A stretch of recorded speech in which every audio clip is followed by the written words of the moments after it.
Assalamualaikum warahmatullahi wabarakatuh. Perkenalkan, nama saya Aryansyah. Saya dari kelas 4C. Di sini saya akan menjelaskan tentang apakah penangkapan yang dilakukan oleh TNI Angkatan Laut di laut lepas ini terjadi, apakah sah menurut hukum laut internasional. Sebelumnya saya akan menjelaskan apa itu laut lepas.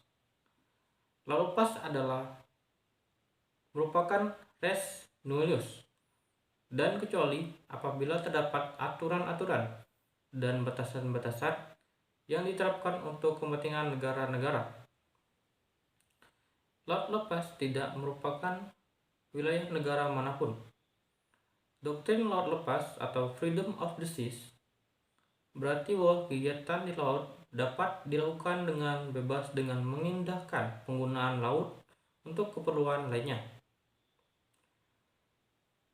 Istilah laut lepas atau high seas pada mulanya berarti seluruh bagian laut yang tidak termasuk perairan, pedalaman, dan laut teritorial dari suatu negara. Pada konferensi kodifikasi Den Haag 1930 atas Prakarsa Liga Bangsa-Bangsa, walaupun disetujui mempertimbangkan laut teritorial sebagai pembagian dari wilayah negara pantai dan perairan di luarnya adalah laut lepas. Tetapi konferensi tersebut mengalami kegagalan dalam menentukan lebar laut teritorial.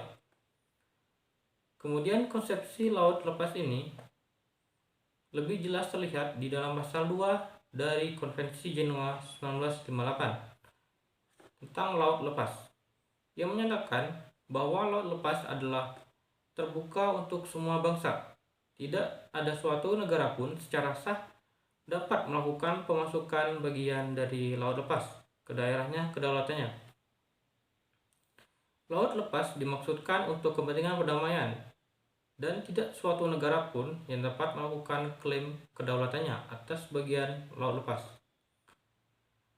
Kebebasan di laut lepas dilakukan di bawah syarat-syarat yang ditentukan oleh pasal-pasal ini dan oleh aturan-aturan hukum internasional. Negara pantai maupun bukan negara pantai memiliki kebebasan terdiri dari kebebasan berlayar, kebebasan menangkap ikan, kebebasan menempatkan kabel-kabel dan pipa bawah laut, kebebasan untuk terbang di atas laut lepas. Kebebasan-kebebasan ini dalam hal lainnya yang dikenal oleh asas-asas umum hukum internasional akan dilaksanakan oleh semua negara dengan memperhatikan kepentingan negara lain dalam melaksanakan kebebasan di laut. Di dalam Konvensi Hukum Laut 1982 terlihat beberapa perubahan atas konsep laut lepas seperti yang didefinisikan oleh Konvensi Jenewa 1958 tentang laut lepas. Keempat kebebasan yang disebutkan oleh Pasal 2 Jenewa 1998 tentang laut lepas tetap diakui dalam Pasal 87 dari konvensi baru dan ditambahkan dengan dua macam kebebasan laut lepas lainnya, yaitu kebebasan untuk membangun pulau buatan dan instalasi lainnya yang diizinkan hukum internasional sesuai dengan ketentuan bab 6, kebebasan riset ilmiah sesuai dengan ketentuan bab 6 dan bab 13. Selanjutnya saya akan menjelaskan sebelumnya apakah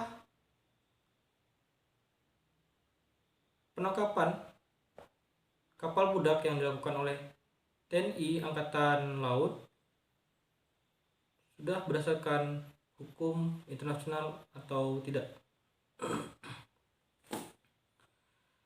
Penangkapan kapal laut di laut lepas oleh TNI Angkatan Laut atau Angkatan Laut manapun harus sesuai dengan hukum laut negara hukum laut internasional. Menurut Konvensi Perserikatan Bangsa-Bangsa tentang Hukum Laut atau UNCLOS 1982, setiap negara memiliki kewajiban untuk bekerja sama dalam penindakan terhadap pembajakan di laut lepas. Dalam konteks penangkapan kapal budak, jika kapal tersebut terlibat dalam kegiatan ilegal seperti perdagangan manusia atau pembajakan, maka penangkapan tersebut dianggap sah. UNCLOS memberikan dasar hukum bagi negara-negara untuk mengambil tindakan terhadap kejahatan yang terjadi di laut lepas, termasuk pembajakan, dan perdagangan manusia.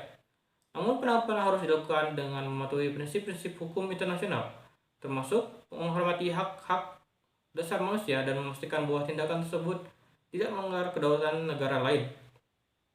Jika keraguan mengenai legalitas penangkapan, negara yang melakukan penangkapan mungkin perlu membuktikan bahwa tindakan tersebut dilakukan sesuai dengan hukum internasional dan tidak melanggar hak-hak dari negara bendera kapal yang ditangkap. Sekian penjelasan dari saya. Wassalamualaikum warahmatullahi wabarakatuh.